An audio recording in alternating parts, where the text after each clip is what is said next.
In this lesson, we are going to talk about the WordPress admin dashboard, which is also known as the WP admin dashboard. It is where you create and manage content, add functionality to your website, change styling and appearance of your website, and so on and so forth. For instance, if you want to add pages to your website or edit already existing pages in your website, if you want to add a blog post to your website or edit an already existing blog post, you will have to log in first to your WordPress admin dashboard before you can achieve that. And similarly, if you want to add functionality to your website, such as adding a contact form, adding a chat button, or adding something like the ability to sell products online and accept payment, you will need to first of all log into your WordPress admin dashboard before you can achieve all of that. Also, if you want to change the styling or appearance of your website, that is the customization, such as adding your own brand colors, adding your own logo, and changing the whole look and feel of your website, you have to do that from your admin dashboard. So those are some of the things you can achieve from your WordPress admin dashboard. So now, to log into your WordPress admin dashboard or access your WordPress admin dashboard, you must append this forward slash WP admin to your website URL or domain. So this means that if you must log into your WordPress admin dashboard or access your website admin dashboard, you have to enter the website address on the browser, such as this, followed by a forward slash WP admin. This is how you can access the WordPress admin dashboard. If you do that, it is going to take you to the login page where you'll be able to enter the email address and password that you used during your WordPress installation. You're going to be required to enter your credentials, that is the email address and password you used during the WordPress installation. Once you do that and click the login button, it is going to take you to your WordPress admin dashboard. For instance, if we want to access the dashboard or our WordPress admin for the website we created previously, we are going to enter this in the browser. So let's do that in a moment. So I'm going to visit my browser. This is my browser. So what I'll do is enter the website address, https colon 24 slash celestine.cobopress.com. This is the website address, celestine.cobopress.com. So I'm going to append the forward slash to it, WP hyphen admin, the celestine.cobopress.com slash WP hyphen admin. So once I do that and press enter from my keyboard, it is going to take me to the login page. This is the login page. So I'll be required to enter my email address and password, which I used during the WordPress installation process. If I got something wrong, I think it's okay. This is the email address I use.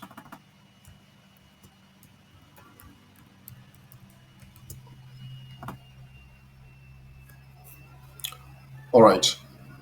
So having entered my login credentials, I am taken to the WordPress admin dashboard. This is how the WordPress admin dashboard looks. When you log into your WordPress, you're going to see a similar interface. So it is from here that I'll be able to create content such as adding blog posts, adding pages, adding functionalities to my website, and changing the look and feel of my website and do a whole lot of other things from here.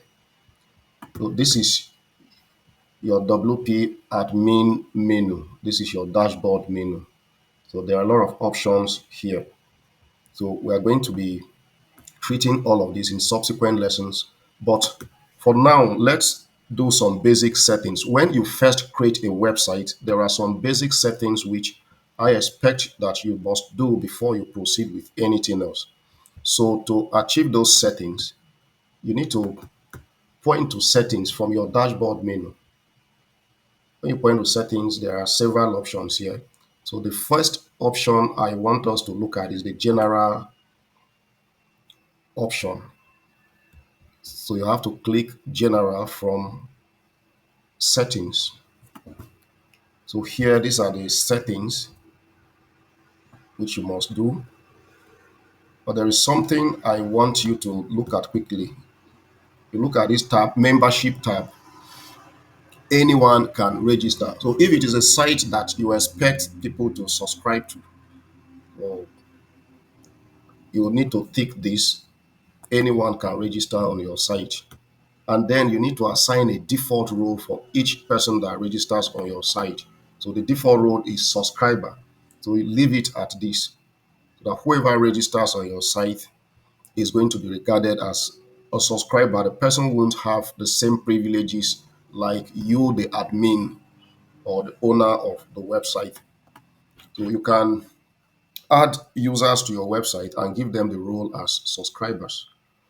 If you give somebody the role of an administrator, if you assign this admin role to someone, they will have the same privileges like you, who is the owner of the website. And once they have the same privileges as you, they can as well kick you out of your own website. So under membership, tick this, anyone can register, but then set the role as subscriber. Once you're done, click save changes and then move to the next settings. The next setting we're going to talk about is the discussion. So you have to point to settings and click discussion. So discussion here has to do with how people comment on your website. There are some of these options that are already selected by default, but here is a little suggestion from me. Okay, good. You need to move down to before a comment appears. So you need to learn how to moderate comments on your website. Otherwise, you're going to be receiving a lot of spam comments. So those spam comments hurt the credibility of your website. So if you don't moderate how comments appear on your website, people can even have bots, a lot of bots coming to leave spam on your website, and when people read your blog posts or visit your pages, it's going to look spammy, and nobody's going to trust your website credibility any longer. So before a comment appears on your website, check this option. Comment must be manually approved. It has to be selected, and then you need to deselect this. Comment author must have previously approved comment. Deselect this, no. So if you uncheck this, any comment that is left on your website must be manually approved. And when somebody comes to your site and leave a comment, it will be held for moderation. So when you log into your website and come to comments, you'll see all the comments that people have left on your blog post and other pages. So you can go through the comments and approve the ones you like and delete or trash the ones you feel are spam. So once you check that option, you can also set the user avatar. When somebody comments on your site, which avatar do you want to appear? So you can choose any of these or allow the default avatar that is selected and click save changes when you are done. So that is that for discussions. And the last but not the least is permalinks. So your permalinks are the URL structure of your pages. So here, the most recommended SEO-friendly URL structure is the post name. So by default, WordPress gives you this day and name structure, so that when you post a blog post, it's going to come with a date attached to it and a name. This is not so good for SEO. So you have to come down and click post name. So the date that is attached to your post or pages will be removed, and your website URLs will be more user friendly. and beta for your search engine optimizations as well. So once you check that, come to save the changes and you're basically done with the settings. Those are the three basic settings you must do after creating your WordPress website. So in the next lessons, we are going to be talking about uh, other functionalities and how to create and edit the pages in your website. So I'll see you in the next class.